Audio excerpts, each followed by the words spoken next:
South Koreans head to polls despite coronavirus outbreak. Seoul voters in masks and gloves, disinfected polling booths, and spaces between people as they queue up to vote. It's election day in South Korea during the coronavirus pandemic. Millions of South Koreans are expected to cast their vote in Wednesday's parliamentary election for the 300 members of the National Assembly, in an election that is seen as a midterm referendum for the country's President Moon Jae-in and his party. More than a quarter of the country's 44 million voters cast their ballot early, a record proportion of early voters. South Korea is the first country with a significant outbreak to hold a nationwide election since the pandemic began, which has infected at least 10,560 people in South Korea alone. But South Korea's government has won praise for its handling of the crisis, and already more than 7,500 people in the country have recovered. As of 3 p.m. local time, 56.5% of registered voters had cast their ballot, including those who voted early.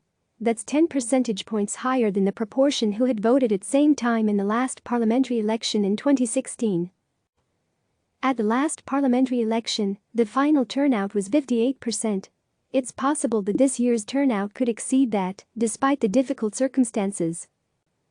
Currently, Moon's ruling Democratic Party holds 120 seats in the National Assembly, compared with the 92 held by the conservative opposition party, United Future.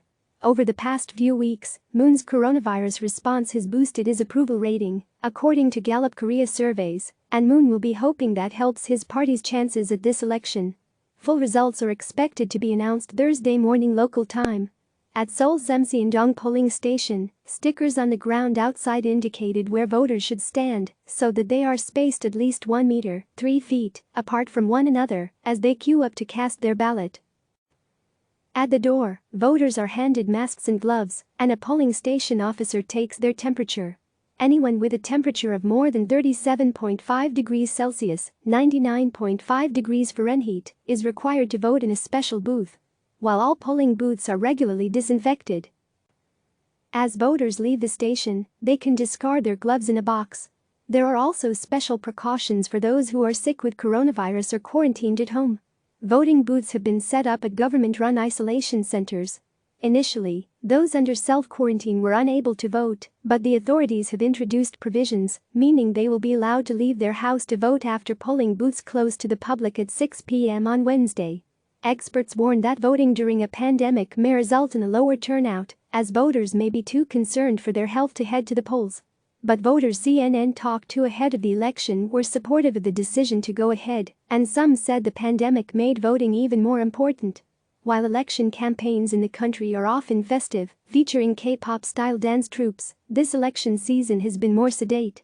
Candidates wore gloves and face masks as they campaigned on the streets of Seoul. CNN's Yoonjin Seo, Sophie Jeong and Paula Hancox contributed reporting from Seoul. Click subscribe to receive the latest news.